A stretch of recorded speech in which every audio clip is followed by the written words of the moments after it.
Això era i no era. Un rei que tenia un ocellet verd dins una gàbia, dins una cambra. I hi havia pena de la vida, pues qui obriria en aquell ocell i el deixaria fugir. En Bernadet, el fill del rei, tenia unes ganes que l'alçaven en pes, i la reina també, de veure aquell ocellet verd. Fins que un dia que el rei era caçar, tan gremolejant Bernadet i tan se guanyà el cor de sa mare, que agafen tots dos les claus d'aquella cambra, l'obrin, hi entren. En Bernadet despenja sa gàbia i contempla l'ocellet verd, que no pogués estar, que no el se posàs dins ses mans. Sense dar-se en compte, les eixampla un poc, l'ocellet pega en fuita cap a un finestró obert i ja és de fora, i per amunt com un estel, i ben aviat el perderen de vista. En Bernadet i sa mare, davant aquella passada, romperen en plors i no hi havia qui els consolàs. Se pegaven en so cap per les parets, se rebassaven els cabells un grapat en cada mà. El rei ve de caçar, i com sap lo succeït, no en talla pus. Agafa en Bernadet i li diu: perquè ets fill meu, no et faig matar. Fuig més que de pressa de davant mi, i la sentència que te fas és que no tinguis repòs fins i tant no hagis trobat els 3 mantells d'or. La reina dona en Bernadet un serró de dobles de 20 i una bossa en comestibles, l'encamellen damunt un cavall i ja has partit cap a Sol Ixent i de d'allà. Caminaràs i cap endavant te faràs. Com feu 7 dies que caminava, veu unes casetes blanques. S'hi acosta i just hi troba un home. Li demana posada per aquella santa nit. Aquell home li diu que sí, que pot romandre, i el convida a estar amb ell i que les seues feines just serien tenir ment a la casa i fer-li 4 sopes per berenars de matí abans d'alba i altres 4 sopes per sopars vespre, en començar a fer fosca, perquè ell mai dinava allà. Per dinar te faràs lo que vulguis. Dins el rebost trobaràs de tot. En Bernadet trobà que li convenia aquella lloga i ell romangué per missatget d'aquell home. De manera que l'amo no hi era mai de dia. Se n'anava de matí a berenat i no tornava fins al vespre per sopar. Passaven el rosari, sopaven i a jeure tot d'una fins al l'endemà. L'amo li deixava les claus de per tot, però sempre li comanava: pots obrir per tot fora en aquella porta de més endins.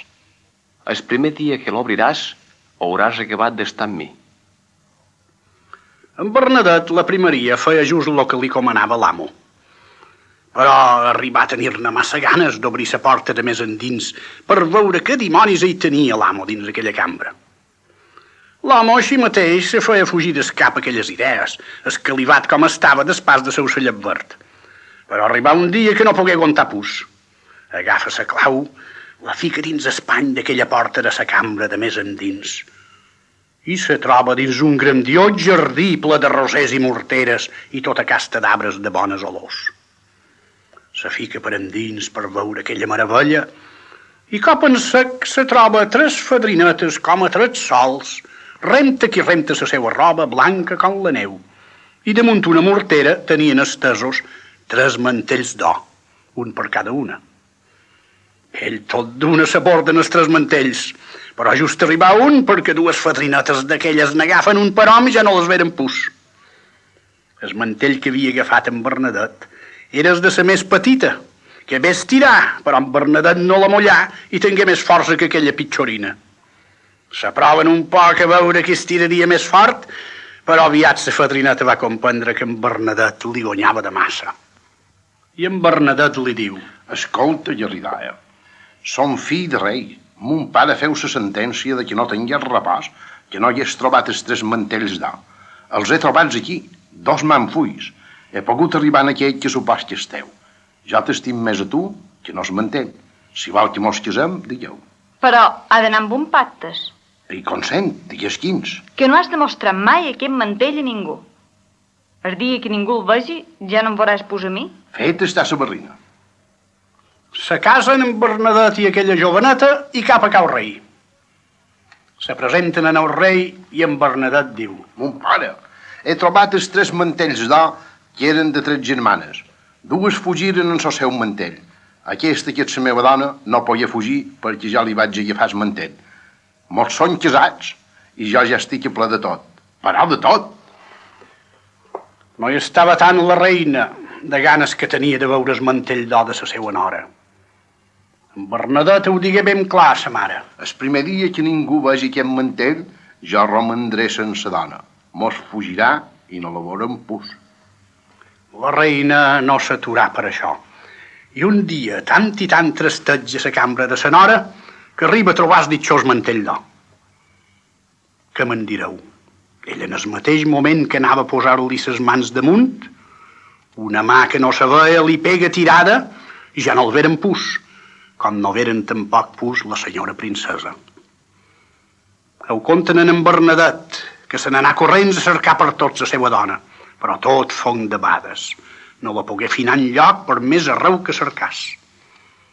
En Bernadette ja no tornava a tenir repòs. Li va ser precís tornar a ser partit cap a cercar aquell mantell i sa qui el se n'havia duit. Pren el bobiot cap en aquelles casetes blanques a veure si aquell amo ni sabria donar noves. I arriba ara baixando, troba l'amo damunt el portal, que li diu tot d'una que el veu.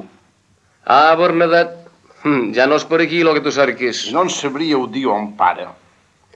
Perquè t'estim, te diré el que et puc dir. Fet 3 parells de sabates de ferro. Caminaràs sempre amb aquelles sabates.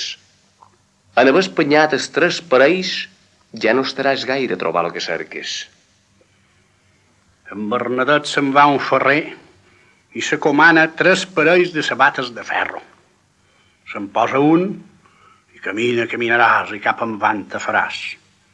Com estigués espanyat aquell parell, se posa el segon i caminaràs i cap en van te faràs. Com hagués espanyat el segon parell, se posa el tercer i caminaràs i cap en van te faràs. Com el tercer parell ja s'espanyava de tot, troba 2 al·lotots que se barallaven. I ara, què és això tanta de baralla? Mos barallam per aquest capell de vidre que mon pare mos deixà i tot 2 el volem. I per un capell tanta de cosa? És que té una gran habilitat. El que du aquest capell veu totes les coses que li venen davant per amagades i estotjades que estiguin. I a ell qui el du, posat, no el veu ningú. Res.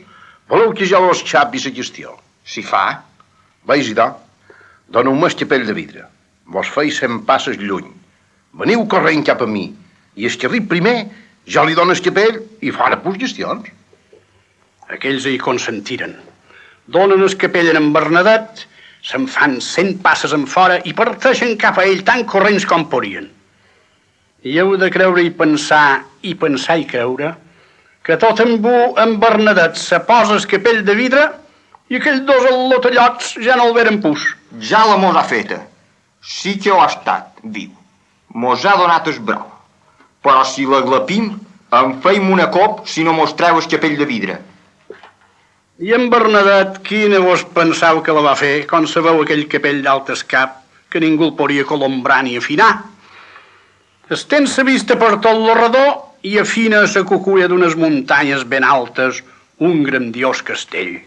El cor me diu que en aquest castell hi ha d'haver cosa per mi. Se posa ses cames en el coll i cap en aquell castell manca gent. Caminaràs, arriba en el castell, troba portal i finestres tot esbadallat i gent que entrava i sortia. En Bernadette duia el capell de vidre posat i ningú el veia a ell, i ell ho veia tot. Amb això fina una grandiosa quadra. Hi entra i se posa a l'aguait. Al cap d'una estona repara un portal amb un cortinatges de gran pompa. Hi guaita hi va ser una alcova tota endomassada i que hi havia un llit imperial amb pavelló i cobricel.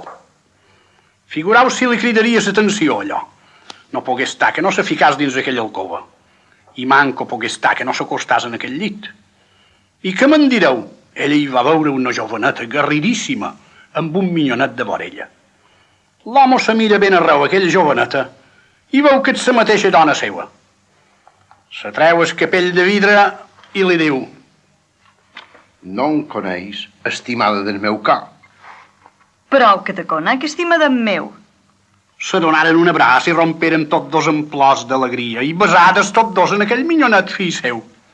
En Bernadet li conta com ho ha hagut de fer per arribar al castell. I ella li diu: Torna a posar el capell de vidre. No sigui cosa que vengui mon pare i si te veia te mataria. Ha jurat beure la teva sang perquè m'aprengueres el mantell d'or i m'aprengueres a mi. Però jo no puc viure sense tu i s'infantó. I jo tampoc sense tu. I ara te vull contar tot l'endiumenjat que hi ha hagut dins aquesta casa per amor de tu. Aquell ocellet verd que ton pare tenia tan ben guardat dins la gavi, dins aquella cambra i que tu el volgueres veure i te va fugir, era un germà meu encantat. S'acabà l'encantament el dia que te fugí. Se'n ve aquí. Era el major de ca nostra i se casa amb la filla d'un altre rei que era Povila. Ara ja és rei amb ella. Amb això, mon pare romangué ben satisfet i content de tu. Però llavors, tu te'n vas en aquelles casetes blanques i te fas missatge d'aquell home que era un contrari nostre que mos tenia tancades dins aquell jardí. Quan tu t'abordares en els nostres mantells d'or, les meves dues germanes pogueren fugir amb els seus, i mon pare ben content per aquest caire. Però, quan te ferrares en el mantell meu i jo no el te vaig poder prendre, imaginares a casar-me amb tu, mon pare ho prengué molt tort i jurà beure de la teva sang. Llavors ta mare, a força de rastrejar la nostra cambra, trobà el meu mantell d'or, jo li vaig poder prendre i me'n venc amb ell aquí. Tots els d'aquesta casa n'estigueren contentíssims, i més quan nasqué aquest infantó teu i meu. Però jo sense tu no podria tenir l'alegria complida. El bon Jesús a la fi t'ha enviat allà on jo ja havia perdut les esperances de tornar-te a veure. Que aquest fill nostre no t'hagués de veure mai, això era un clau pel meu cor. A quin Bernadet li contà la tragèdia que hagué de passar per poder arribar en aquell castell i el pas del capell de vidre que els qui el duien el veien i ella ho veia tot. Bona, veiem ara com ho feim per presentar-te a tu i apassivar mon pare i que mos no puguem tornar a ca nostra, a ca ton pare. L'aren una estona i la princesa va dir: Lo millor serà que tu te posis el capell de vidre i no surtis per res d'aquesta alcova fins que jo hagi parlat amb mon pare i el tingui ginyat a fer ses paus.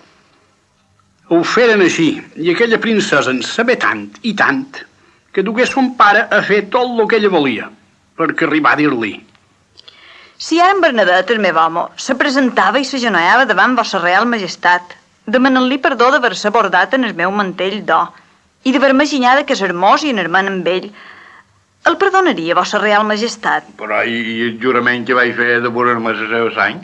Això té compostura. Li podríem fer un xapet a una vena. Li brollaria sang. Vossa Real Majestat li podria xuclar. I llavors li estancarien la vena i ja hauria complit Vossa Real Majestat el seu jurament. Quin inconvenient hi hauria per rebre'l per gendre allà on està en bon al·lot, alliberant el meu germà de l'encantament, font causa de que les meves germanes poguessin fugir d'aquell jardí on mos tenia tancades aquell home de les casetes blanques i llavors se volgué casar amb mi fent-me princesa i hereua de la corona? El rei del castell hi pensa un poc i a la fi digué: Estic dispost a fer quan me proposes. Però i en Bernadet per on para? Demà de matí, sol sortint, venga Vossa Real Majestat dins aquesta alcova i hi trobarà en Bernadet. I no vas de verbes? Vossa Real Majestat el tocaran ses mans? Si vaig de verbes o què? L'endemà, sol sortint, el rei del castell entra dins l'alcova de la seva filla darrere i li troba amb en Bernadet. En Bernadet s'agenoa baix d'ell demanant-li perdó de tot el que havia fet disgustant-lo. Li obrin una vena fent-li un tallet, surt un broll de sang, el rei del castell en veu, es tanquen llavors aquella vena, el rei li allarga la mà, l'aixeca en senyal de perdó i l'abraça, prenint-lo per gendre. L'abracen tots els de la casa i abracen i besen tots el minyonet, fill d'en Bernadet i de la senyora princesa, esposa seva. Fan un gran dinar i un ball ben vitenc per celebrar l'alegria grossa que hi havia en el castell. I des cap de 3 dies de festa, la princesa amb en Bernadet i aquell minyó se despedeixen de tota la família, se posen damunt aquell mantell d'or a la princesa que diu: Val Déu i Can Bernadet! Prenen sa fua a l'aire i en un instant foren a Can Bernadet. Quan los veren son pare i sa mare cuidaren a tornar beneis d'alegria. Tots s'abraçaren i amb un poc més se mengen a besades el millonet, que era en Bernadet escopit. I ja vos ho podeu pensar. Feren un dinar on acudir tota la cort i s'armar un ball rabiós de tot, i serà per llarg, i festes i més festes. I visqueren anys i més anys, i encara deuen ser vius, si no se són morts. Al cel mos vegem tots plegats. Amén.